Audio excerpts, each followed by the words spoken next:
2027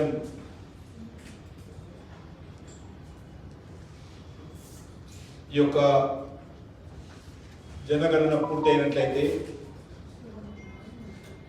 దేశంలో అనేక రకాల సంక్షేమ కార్యక్రమాలు, అభివృద్ధి కార్యక్రమాలు, అందులో తీసుకోవాల్సినటువంటి ప్రాధాన్యతకు నూతన ఒరవడి ఏర్పడుతుంది. ఈ యొక్క జనగణనలో కేంద్ర ప్రభుత్వ లెక్కల ప్రకారం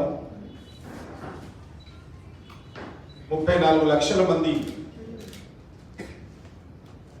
జనగణన చేసేటువంటి అధికారులు, సూపర్వైజర్స్ పనిచేస్తారు.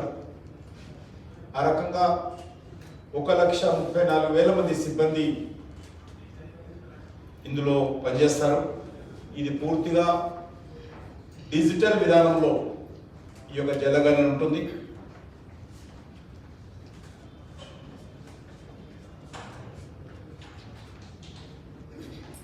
ప్రత్యేకంగా ఏ వ్యక్తి సమాచారం కూడా, వివరాలు కూడా భద్రంగా ఉండే విధంగా ఈ యొక్క యాప్ను రూపొందిస్తున్నారు. ఇది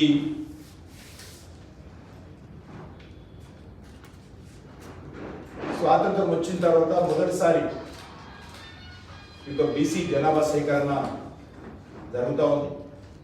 గతంలో బ్రిటిష్ వాళ్ళు ఉన్నప్పుడు ఈ యొక్క సేకరణ జరిగింది 100 సంవత్సరాల క్రితం. మరి ఇప్పుడు ఇన్ని సంవత్సరాల తర్వాత జరుగుతూ ఉంది.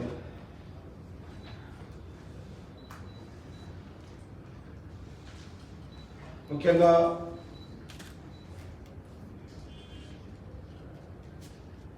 కేంద్ర ప్రభుత్వము ఈ యొక్క 11 సంవత్సరాలుగా చేపట్టినటువంటి అనేక అభివృద్ధి కార్యక్రమాలను, తీసుకున్నటువంటి అనేక నిర్ణయాలను ప్రజల మధ్యలో వివరించడం కోసం పార్టీ చేపట్టినటువంటి కార్యక్రమం పూర్తిగా విజయవంతం అవుతా ఉంది. 8వ తేదీ నుంచి 18వ తేదీ వరకు జరిగే అనేక కార్యక్రమాలు కూడా ప్రజలు స్వాగతం పలుకుతూ ఉన్నారు.